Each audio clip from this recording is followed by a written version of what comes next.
Good evening and welcome to the regular meeting of East St. Paul Council. I'll introduce my council tonight. To my left, I have Ward 1 Councillor Brian Imhoff, Ward 3 Councillor Brian Duval, Ward 2 Councillor Boris Terechko, and Ward 4 Councillor Charles Posthumus.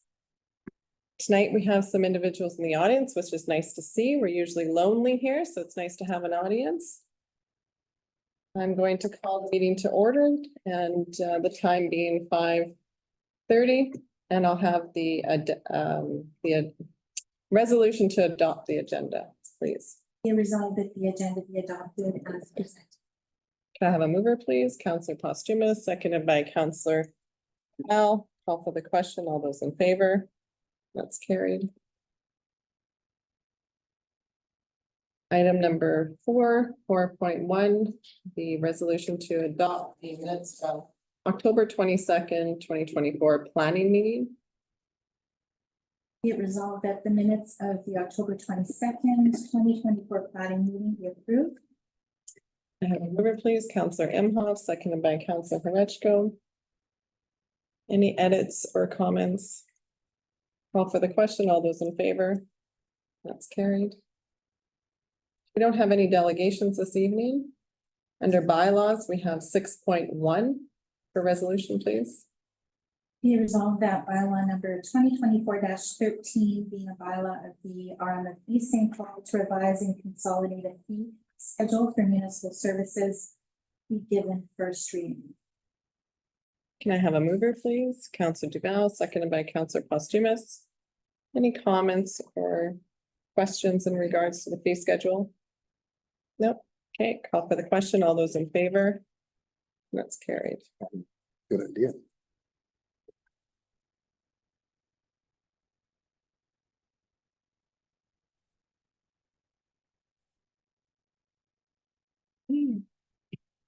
Under item number 7, policies, we don't have any policies this evening.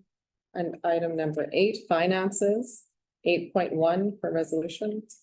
Be resolved that the schedule of accounts dated November 5th, 2024, amounting to $25,670 be confirmed. The mover, please, Councillor Imhoff, seconded by Councillor Terechko. Any questions or comments? Nope. Call for the question. All those in favor? That's carried. 8.2 for resolution when you're ready. Be resolved that the schedule of accounts paid since the October 8th, 2024 meeting of council amounting to $6,639,191.19 be confirmed as paid. Can I have a mover, please? Councillor Duval, seconded by Councillor Imhoff. Any questions or comments? Yes. Councillor Duval? On page 2, there's several entries there for US law firm for enforcement. What is that for? That is for our derelict building bylaw enforcement. We had 4 properties that fell under the bylaw for enforcement, and those are the legal fees that we've been charged for them serving notices, registering the properties at land titles, and administrative work. Are these costs recoverable from the property owner? No, they're not at this time. Okay. Another item on page 4 is weed cutting on a property on Wenzel Avenue. Is that recoverable? Yes, it is. Thank you. I'll just note that the majority of the schedule of accounts is the transfer of funds to the school board, which amounted in $4,802,516.42. As we collect for the school board and we transfer it out. We do not keep any of those dollars within the RM. Okay, so any more questions? Oh, call for the question. All those in favor? That's carried. And then 8.3. Here is council indemnities for the RMC October 8th, amounting to $208,900 be approved. I I have a mover, please? Counselor Posthumous, seconded by Counselor Duval. Any questions or comments? Hearing none, I'll call for the question. All those in favor? Okay, moving down to general business. For administration, we have 9.1.1 for resolutions. Whereas council has reviewed the proposed calendar for the year 2025, and whereas the Univerus St. Paul procedures bylaw states that meetings are to be held on the second and fourth Tuesday of each month. And whereas it is important to accommodate significant dates that may affect council meetings, and whereas the meetings originally scheduled for November 11th and November 25th, 2025, conflict with Remembrance Day and the UMM Convention respectively. Therefore, be it resolved that council hereby approves the 2025 council calendar with the following amendments. The meeting scheduled for November 11th, 2025 shall be rescheduled to November 4th. And the meeting scheduled for November 25th shall be scheduled for November 18th. Thank you. Can I have a mover, please? Counselor Imhoff, seconded by Counselor Horechko. Any questions or comments in regards to the calendar? Call for the question. All those in favor? That's carried. 9.1.2 for resolutions. Be resolved that council approve the upgrade to the fire pit as supported by Chubb Fire Systems for the amount of $23,210 plus tax, and be it further resolved that the cost be borne by the General Reserve Fund.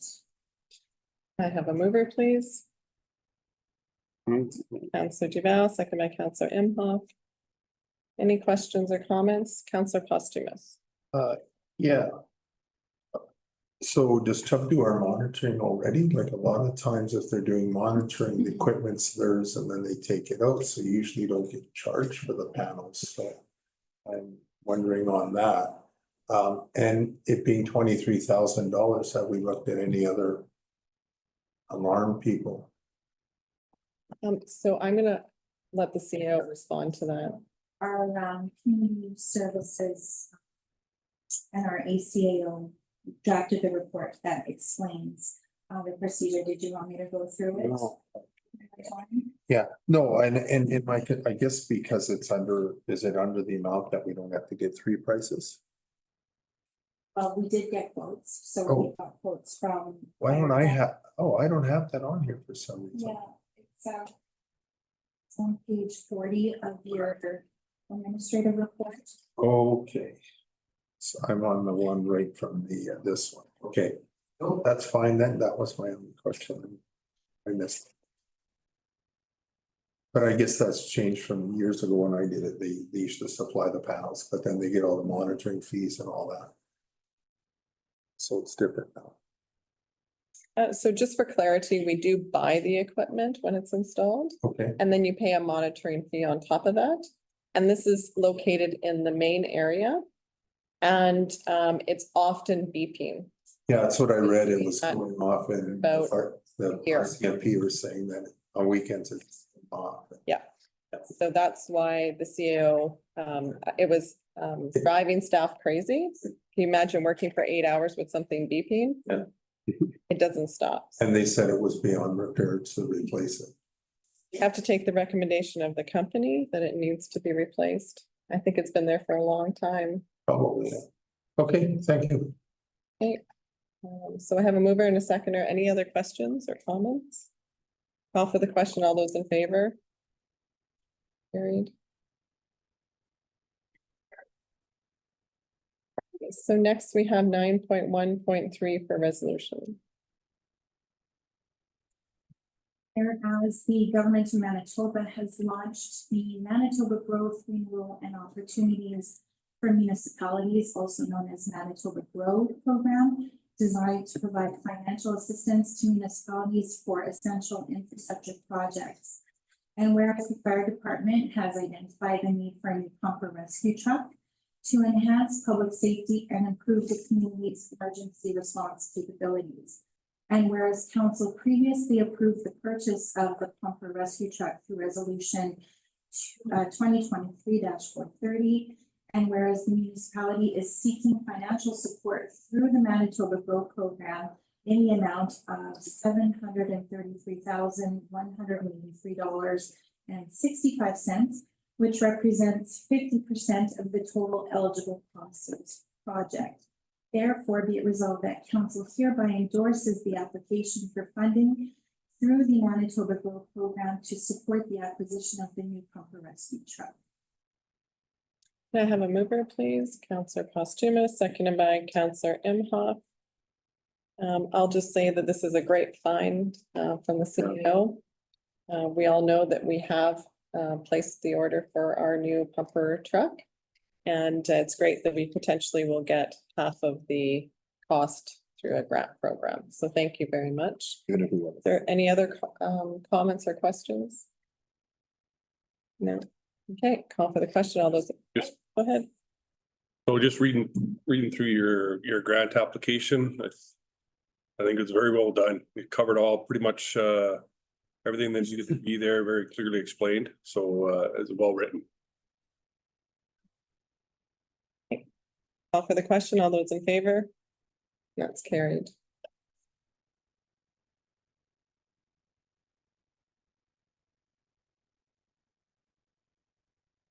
And then 9.1.4 for resolutions. Be it resolved that the following members of council be authorized to attend a Northeast Red Watershed District meeting on November 21st, 2024 at the Dugald Community Club. And it will be up for council to decide whether or not they send and who they send. Okay, can I have a mover, please? Counselor Horechko, second by Counselor Posthumous. I will put it on the floor for anyone who wants to attend, or if nobody wants to attend. So, Counselor Horechko? Yeah, I believe Councillor Duval was tied in with them before, a few years ago, and they stopped having meetings. Counselor Duval? Yes, I was on that, with that group for a couple of years, going back about 3 years now. Yeah, what I found, the main focus is on large tracts of land with different watersheds feeding from one area to the other, and they're working on where they could, alleviate the problem by constructing drainage, holding ponds and areas, and a lot of that activity, which is very useful, of course, but it didn't really hit home for East St. Paul. We don't have any such issues like that here. Mm. Even though a lot of that water comes through us as it goes to the Red River, their focus is really very rural. And so I bowed out after a while. Yeah. Sure. So are you interested in attending? I don't think so. Okay, do our Red River Basin members wish to attend? So Imhoff? I think it might be worth it for one of us to go. So either or, like I'm willing, or if think it's- for Posthumous. It's for two, so, 2 seats. yeah, I think they do stuff with the basin, so, yeah, it'd be nice to see this is over. I'm fine with that. Councilor Horechko, are you okay with that? Yeah. Councilor Duval? Yes. Okay, so then do we need to have their names in the resolution, or are we? Okay. I'll reread it. Yep. Be it resolved that the following members of council be authorized to attend the Northeast Red Watershed District meeting on November 21st, 2024 at the Dual Community Club. Councillor Charles Posthumous and Councillor Brian Imhoff. I'll have a mover, please. We already. Oh, we have a mover. Okay. Call for the question. All those in favor? That's carried. Okay, under operations, we have 9.2.1 for resolution. Whereas the arm of East St. Paul recognizes to formalize the jurisdictional responsibilities for the crossing located at mile 7.5 on the Pine Falls subdivision, which intersects McGregor. And whereas the Army of St. Paul entered into a memorandum of understanding with Manitoba Transportation and Infrastructure on December 14th, 2023, which outlines the transfer of roadway maintenance responsibilities from MTI to the RM. This includes the paved portion of Sparring Road, the Raleigh Street Underpass, DeVries Avenue, Norris Road, McGregor Farm Road, and Ross Farm Road. And whereas the road opening bylaw number 2024-04 was passed and received third reading on March 12th, 2024. Therefore, be it resolved that council formally acknowledges the jurisdictional responsibility for the crossing located at mile 7.5 on the Pine Falls subdivision that intersects McGregor Farm Road. And be it further resolved that the Arm of St. Paul accepts and adopts the existing maintenance agreement related to the aforementioned crossing. I have a mover, please. Councilor Horechko, seconded by Councilor Imhoff. Any questions or comments? Councilor Duval? Yes. This particular crossing, which is right over here, as it crosses the McGregor Farm Road, it has the flashing safety lights. As, now that's where McGregor Farm Road actually turns into Wenzel. You know, I wish we had the map. I thought one of these illustrations in our package showed that particular crossing that I seem to find. I have it here. Would you like it? Which item is that on So on my book, it's Schedule A. of Oh, wait, this might be, 9.2. yeah, 9.2 point?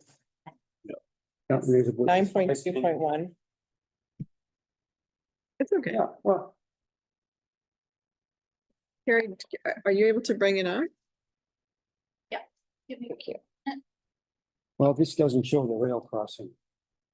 Okay, Um, doesn't? okay, what it happens there is, as the rail crossing crosses McGregor Farm Road. There it is. That's in my book. I see it's It's not on there. Is that what you're looking for? it's not in that view. Oh, That's what I have on my screen. Where we gotta go?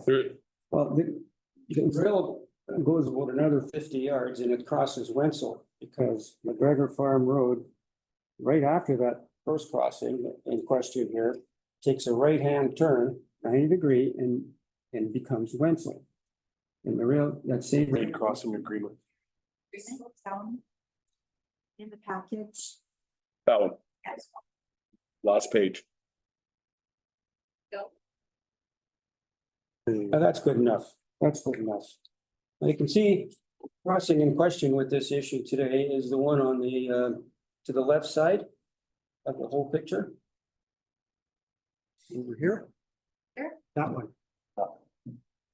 That road, Wenzel. McGregor Farm Road, and then Wenzel makes a turn. And that rail line crosses this one. So it's right in the same area. What does that second crossing have for a warning? It has a stop sign. That's right. So why is that? Now, when we take over responsibility for this rail crossing, we already have the roads, of course, and this whole thing is because we have to take the crossings too for responsibility.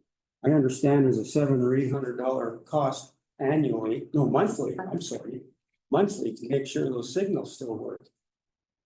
So that's like $9,000 a year. And the amount of traffic on that section of McGregor Farm Road, Wenzel, is just about zero. Just about zero. Just the way the whole road patterns worked out after that major intersection. So I kind of wonder, why are there lights there? There probably shouldn't have been lights there right from the beginning on the first one there. But that was all part of the major project, and MIT, the province, had jurisdiction over that at the time, and it was their responsibility to that crossing. And for whatever reason, they put lights up there. Now, I begin to wonder, and look up some of the standards, federal standards.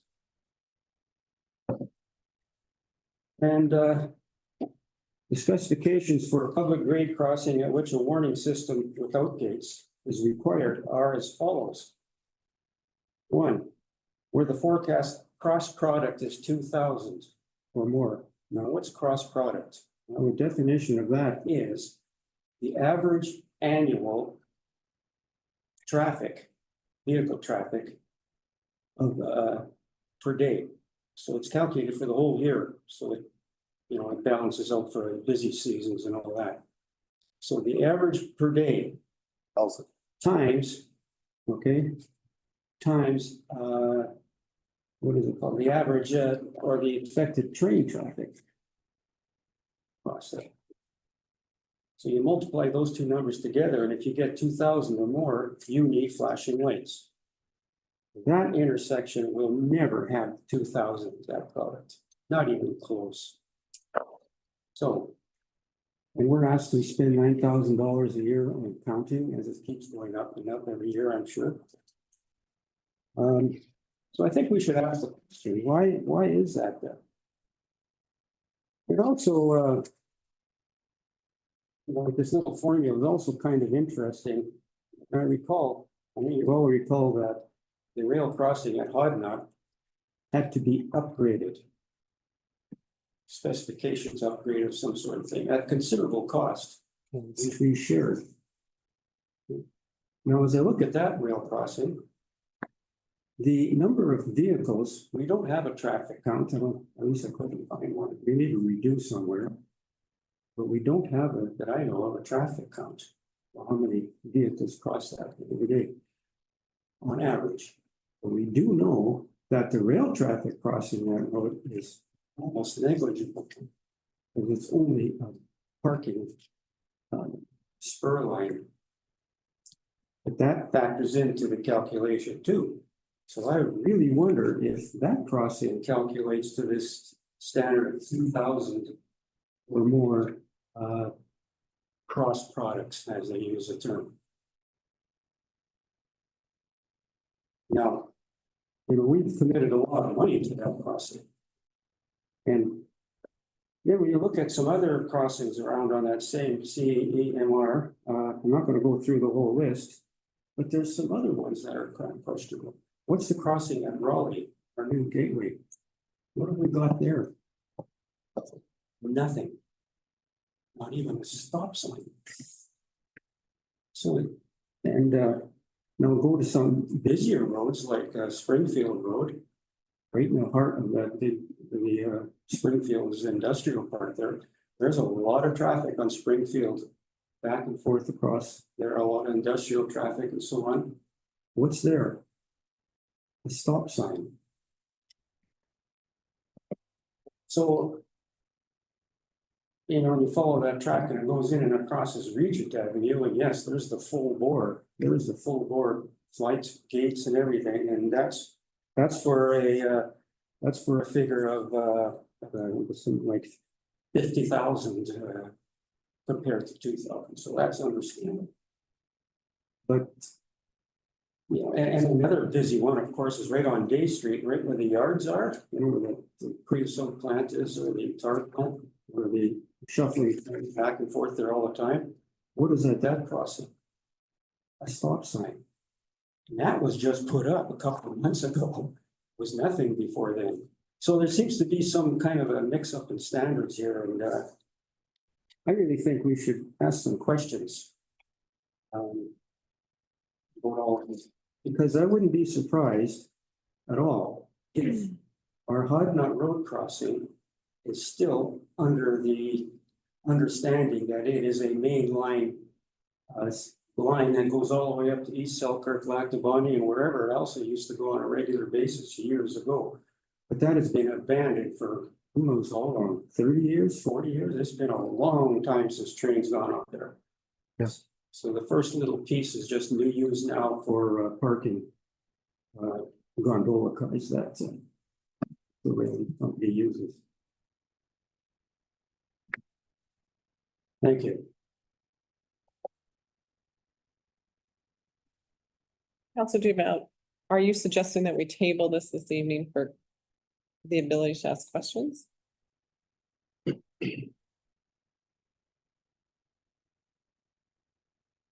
That's what it amounts to. I think we need to get some more information on this. Madam CAO, do you have any answers to some of the potential questions that came out of Councilor Duval's I don't have comments? that particular question. I just know that this guy has been consistently reaching out to me to get this agreement in place, that it's non-optional. Mhm. Or we have taken ownership of the track. And it's kind of non-optional right now. And as I mentioned earlier, in my report, we haven't been paying for the maintenance of that track since taking ownership, and I'm trying to avoid any discussion of clawback payments. So they very well come back and say, you know, dating the 2023 MOU that we would be responsible for paying for those maintenance costs. They haven't. I suspect that, you know, if I don't provide them with this document in a timely fashion, moving forward, that they could potentially become a little bit more forceful with a repayment. Yeah, I'm not opposed to more safety measures. I can understand his questions. I'm not opposed to. If we have no grounds to change the document in front of us, then it's probably in our best interest to approve it tonight. Councilor Duval. Well, the point is not whether we should agree with taking over responsibility. That's a given. The question is what's there? Is that really needed? And I'm happy to reach out to my contact person tomorrow and ask those questions. For the sake of passing this resolution, filling our end of the obligation to them, I would recommend doing so this evening. Yeah, I don't think in the past council that I've ever been part of, and I don't think so. And, you know, Councillor Imhoff might have some insight. We don't make decisions based on rail safety.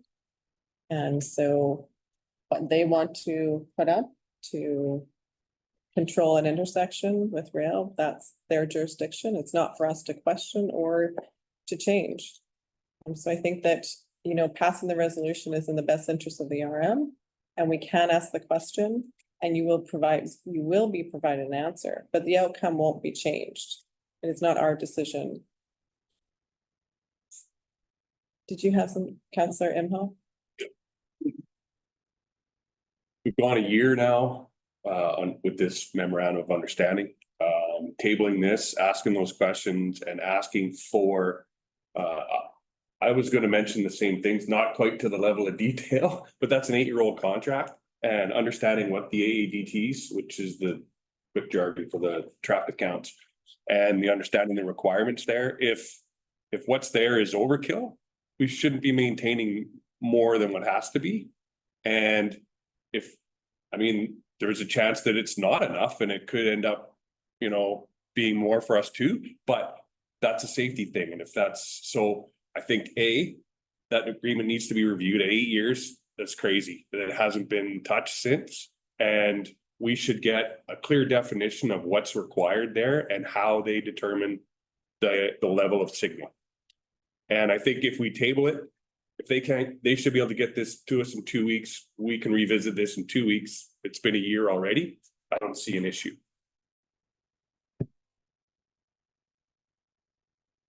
Sure. All right. Sorry, and if I could throw in there too, they were still supposed to provide us with the last year, like the last 5 years maintenance costs on all the road that they put over to us, and they still ducking that from us too. So they want to push us agreeing to this MOU. They should be standing up to their end, and what we asked for was not unreasonable, and they still haven't provided it. So You not sign the MOU? Sign the MOU. Yeah, we've signed the MOU. Okay. Councillor Posthumous? Learned about pretty well covered kind of what I was saying. I think 2 weeks from now isn't gonna make, it's been a year. And if it's not needed, we're paying $800 or $900, or what is it, $800 a month. That's, nine grand a year, 10 grand a year, 10 years worth is $100,000. And if it only needed a stop sign, maybe their head offices don't realize, maybe there was a lot more traffic before and now things have changed and there's not that kind of traffic. It's not needed. And I'm fine with tabling it, for the 2 weeks and get some information.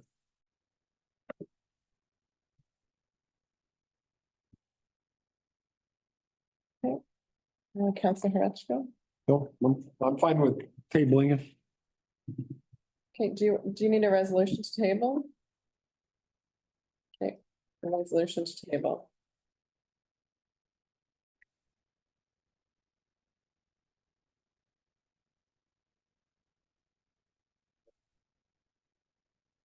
You do it 30 years.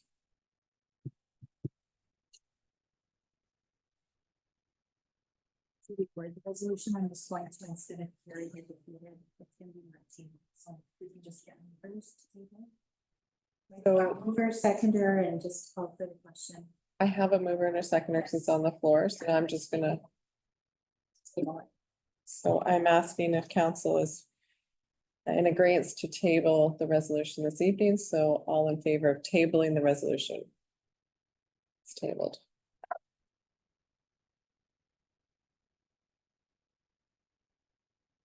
Okay, and then 9.2.2 for resolution.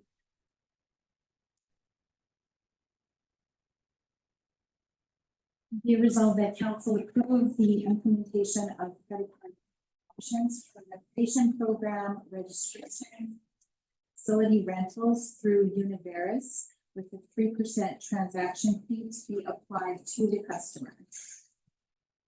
Can I have a mover, please? Councillor Horachko, second by Councillor Posthumous. Any questions or comments? Okay, call for the question. All those in favor? That's carried. And then under utilities, we have 9.3.1 for resolution. Whereas the RMLD St. Paul's wastewater utility reported an audited operating deficit of $10,585 in 2016, adjusted in accordance with PSAB and PAD guidelines. And whereas the 2022 audited financial statements show that the wastewater utility has a working capital surplus of $4,765,484, which exceeds the minimum working capital requirement of $393,506. Therefore, be it resolved that the RMLD St. Paul formally requests approval from the Public Utilities Board to recover the 2016 operating deficit of $10,585 through the wastewater utilities accumulated fund surplus. Can I have a mover, please? Councillor Horachko, second by Councillor Posthumous. Any questions or comments? Question, all those in favor? That's carried. Okay, so that's all our business this evening. We have our correspondence information in our packet. I usually go over the monthly activity report from the CSO officers. I'm going to do that again this evening. So we have, they provide us a list of the items that they have warned and ticketed for. So compliance check, meaning license and registration. There was 8 warnings and 0 tickets issued. Driving an unregistered vehicle, there was 10 tickets issued. Unregistered, that's crazy. Tow an unregistered trailer was 1. That was a ticket issued. Failed to display correct number plate. There was 2 warnings and 2 tickets issued. Operating a vehicle with number plate obstructed, there was 8 warnings, no tickets issued. Failed to produce license, registration, or insurance, there was 1 warning and 2 tickets issued. Disobeyed traffic control device such as red light is warning one warning. Disobeyed traffic control device stop signs, there were 6 warnings and 2 tickets issued. Disobeyed traffic control device, 2 warnings, 1 ticket issued. Speeding, there was 75 warnings and 21 tickets issued. Driving imprudently, there was 1 warning. Failed to slow down for an emergency vehicle, there was 3 warnings and 1 ticket issued. Following too close, there was 1 warning. Failed to signal a turn, 1 warning. Failed to stop at a railway crossing, 4 warnings and 1 ticket issued. Driving without having a Manitoba or out of province license, there was 3 tickets issued. Driving without a seatbelt, 1 ticket. Using a handheld electronic device, 1 ticket issued. Driving while suspended, 1 ticket issued. Driving without motor vehicle liability insurance, 7 tickets issued. Huh. We go down to our traffic bylaws.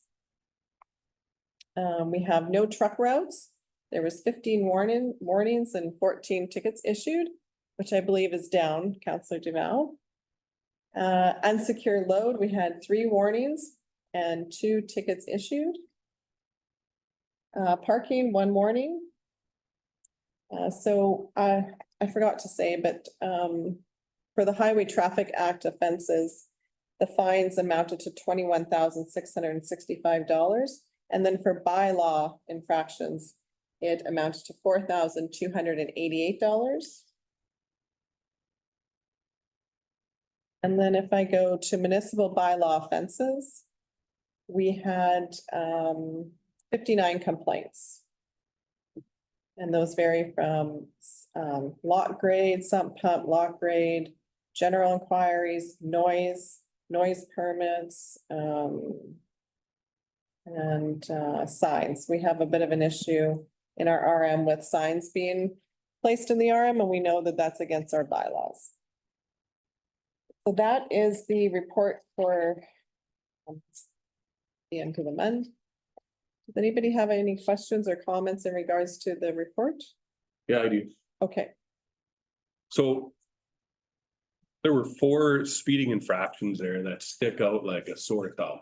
And I know you can't, they can't say who they were or whatever, but I know that the RCMP, when they, they want they'll show a picture of the radar gun and say, hey, this is what? Like 117 in the 70 zone on Hodnot is absolutely insane. Same thing as a 90, 93 and a 50. Like, I know we can't public shame, but good golly, it sure, you sure want to there. And then a couple of the other ones too were, 28 and 31 over the speed limit. I think those are maybe kind of the things we should say, hey, our speeder of the week, not to make light of it, but it's nuts. Anyway, that's my rant. yeah, and we also had a school zone at 88 kilometers. Yeah, that was the bad one. 88 in the school. Councillor Duval? Yeah, of course, these offenses are terrible. There's no need for that. We can only hope our justice system applies the correct penalties so that the message gets out there. And I don't know what the fine level is for some of them, but I know it's pretty high, as it should be. The loss of license perhaps, and so be it. Councillor Posthumous? Yeah, I read through them there, and the one was, well, I was late to pick up my kids. Also, 100. I do believe on the like 75 warnings too, but I believe they keep track of the warnings and you get 1. And then because I know the RCMP, my son was 5 years ago, and he said, yeah, well, this is your warning. Next time you're speeding, you're getting. Those are usually the 10-ish kilometer over. So I believe our guys keep track of that too.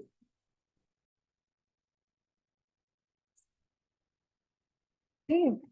And then from the Minister of Environment and Climate Change, we had the Waste Reduction and Recycling Support Program, electronic transfer into our account of $38,625.82.